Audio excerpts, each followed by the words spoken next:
Have to interrupt you here because we have a Fox News alert. Donald Trump says on Truth Social that he's been indicted. It's Hillary Clinton smashed a computer, got rid of emails. President Trump is 76 years old. If the Department of Justice gets his way, he will die in federal prison. You want to talk about an insurrection? This is an insurrection. It is war on Trump. It is war on the Republican Party. Sorry, I stepped away from my phone for a couple of days. Did anything happen?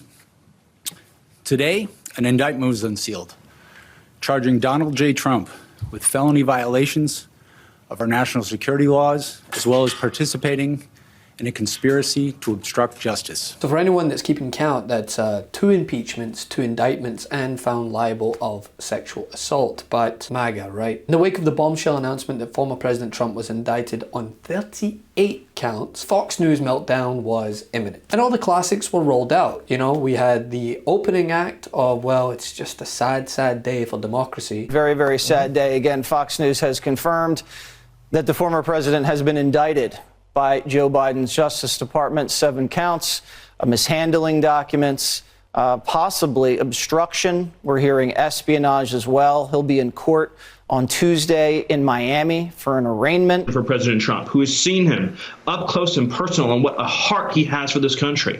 Let me also say that I believe history will record today as the day that we ceased to be a democratic republic and we became a people ruled by an unelected government bureaucracy. Followed by the, if this can happen to a twice impeached, twice indicted, pussy-grabbing billionaire, imagine what can happen to everyday Americans. If they are allowed to do to Donald Trump what they are doing, they will do it to anyone forever going forward. I think evangelical Christians are going to turn out in droves now to support this president. And I'm saying tonight, this is a reset. This is a reset. I think it's time for all evangelical Christians, it's time for all Republicans to get behind the candidate who has the best chance of defeating Biden and turn out in record numbers. And of course, the ever so catchy Hunter Biden's laptop. Compare this to Hunter Biden's case, Joe Biden's case, Vice President Pence's, and even, Hillary Clinton. Because we now know that Hillary Clinton hired a foreign national, which is a felony, to work on a campaign, and she hid those payments to Christopher Steele through the DNC, Perkins Coie, and Fusion GPS, and she destroyed materials that were under subpoena, and that there was no FBI reaction at all. He's trying to take out his political opponents using the executive branch. That's what this is.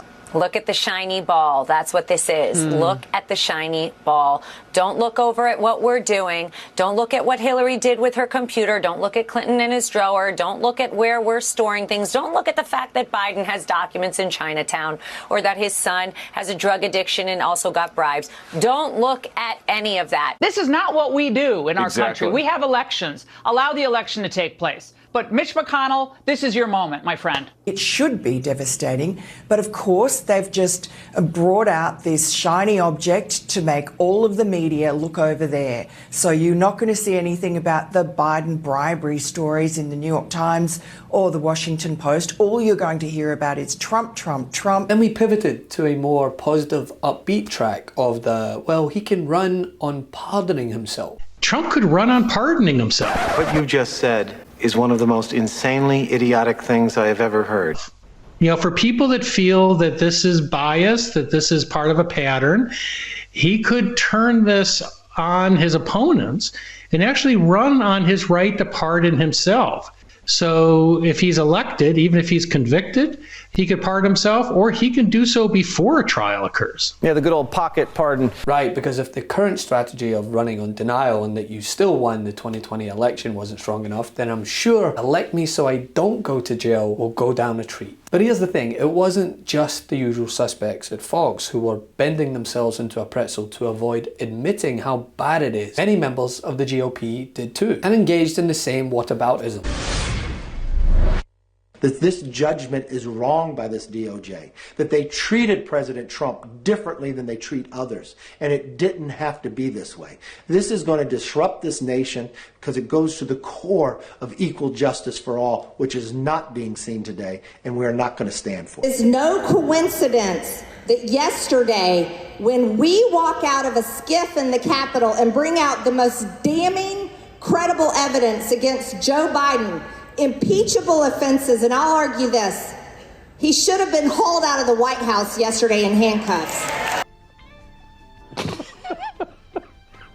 But across the board, what seems to have been missed is something that Jack Smith himself outlined to process. Because if the meltdowns are anything to go by, they're already asserting guilt. No, it is an extremely damning indictment. There are indictments that are sometimes called narrative or speaking indictments. These are indictments that are really meant to make a point as to the depth of the evidence. There are some indictments that are just bare bones. This is not. The special counsel knew that there would be a lot of people who were going to allege that the Department of Justice was acting in a biased or politically motivated way. This is clearly an indictment that was drafted to answer those questions. It's overwhelming in detail. Their fear is telling as these images of boxes everywhere.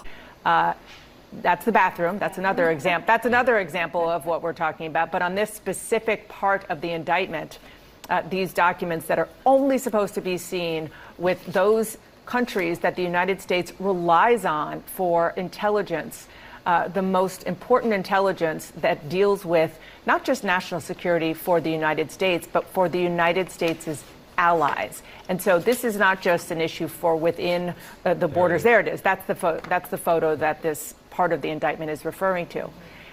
So it's not just the intelligence and national security of the United States. You have allies around the world looking at these photos, looking at this indictment and saying, this is putting our... From ballrooms to bathrooms, storage to bedrooms, I mean, what did this man think was going to happen? 10. They describe how Walt Nauta was one of the people who helped him pack up his boxes. The boxes went from the White House. They contained classified information to the Mar-a-Lago Club. But they say from January through March 15, 2021, some of those boxes were stored in the Mar-a-Lago Club's white and gold ballroom. They have a picture of it. So class boxes with classified documents in a ballroom where they, quote, had events and gatherings taking place. They were for a time stacked on the ballroom stage as depicted in this photograph, and they obscured the person's identity. They appear to have taken a picture with these boxes. I mean, that is a stunning detail that our classified secrets were in a ballroom in Southern Florida. And let's be real for a second. The fact that he felt he could just have all these boxes lying around freely without impunity is telling of the very privileged bubble that surrounds him. Of course, he thought he could do what he wanted with documents, give the feds a runaround, and emerge unscathed. This man's entire life has been an example of how the law is redlined for the wealthy, who more often than not get away with it. The president goes on to say, well, what happens if we just don't respond at all to the subpoena, I guess, or don't play ball with them? The president goes on to say, wouldn't it be better if we just told them we don't have anything here? Well, look, isn't it better if there are no documents? They've got these conversations that were memorialized by the president's attorneys. There's also this recording of him where he talks about this plan that's believed an attack plan against Iran. I mean, they've got a lot of information in this. When he became president, he put himself into a different category, one with added scrutiny. The men and women of the United States intelligence community and our armed forces dedicate their lives to protecting our nation and its people. Our laws that protect national defense information are critical to the safety and security of the United States, and they must be enforced. Violations of those laws put our country at risk. Adherence to the rule of law is a bedrock principle of the Department of Justice, and our nation's commitment to the rule of law sets an example for the world. We have one set of laws in this country, and they apply to everyone. Applying those laws, collecting facts, that's what determines the outcome of an investigation. Nothing more and nothing less. So really, He did this to himself. Hey Meidas Mighty, love this report? Continue the conversation by following us on Instagram @MeidasTouch to keep up with the most important news of the day. What are you waiting for? Follow us now.